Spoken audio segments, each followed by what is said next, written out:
ఇక్కడ ఆయన చేతులున్నాయేమో ఇయ్యడంట, కానీ ఢిల్లీకి పోయి రిజర్వేషన్లు సాధిస్తాను పోయిండు. అట్లా కూట్ల రాయిది అనేవాడు ఏట్ల రాయిదిస్తాను పోయిండంట.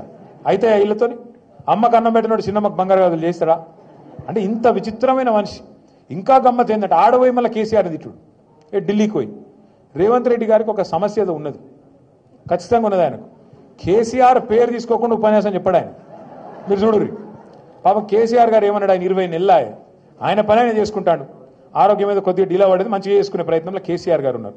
ఈయన రోజు అది ఎక్కడైనా సరే ఢిల్లీ అయినా అసెంబ్లీ అయినా ఏడ మాట్లాడినా నిద్రలో కూడా కలవరిస్తున్నా నా డౌట్. వాళ్ళ భార్యను అడగాల మరి, నిద్రలో కూడా కలవరిస్తున్నా ఏం పేరు కేసీఆర్ పేరు అంటే ఎంత ఫోబియా పట్టుకుందంటే ఎందుకింత భయం నీకు? నువ్వు ముఖ్యమంత్రి కావాలనుకున్నావు, అబద్ధాలు చెప్పినావు, 420 అడ్డమైన హామీలు ఇచ్చినావు, ప్రజలు నమ్మినరు, ఓటేసిరు, నీకు అవకాశం ఇచ్చిర్రు, పని చేయి. 6 గ్యారంటీలు అన్నావు, పని చేయి. ఎందుకు ఈ డ్రామాలు? నేను అడుగుతా. బీసీలను మోసం చేస్తున్నావు రేవంత్ రెడ్డి, నువ్వు డ్రామా చేస్తున్నావు అన్నా అంటే నన్ను తిడతాడు నిన్నాడు. నీది డ్రామా, నీ పేరే డ్రామా. ఇవరియో ఎవరది డ్రామా?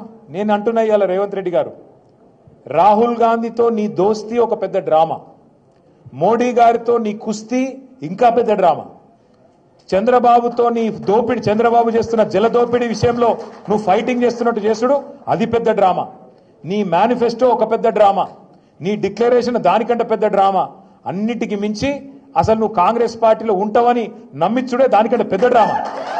అరే రే రే రే ఎట్లా నమ్ముతారో నాకైతే అర్థం కాదు. ఈ మనిషిని తెలిసినాక, ఈ మనిషిని చూసినాక ఎట్లా నమ్ముతారో నాకు అర్థం కాదు. ఎప్పటికప్పుడు మాటలు మారుస్తాడు. కుల్లా చెప్తున్నాడు ఆయన, నేను మోడీ గారు స్కూల్లో చదివినా, చంద్రబాబు కాలేజీకి పోయినా, ఇవాళ రాహుల్ గాంధీ కాడ ఉద్యోగం చేస్తున్నా అంటే రేపు ఇంకెటన్నా మిగతా అని చెప్తున్నట్టే కదా లెక్క. ఎటు సందు దొరికితే అటు పోతా. ఒక సిద్ధ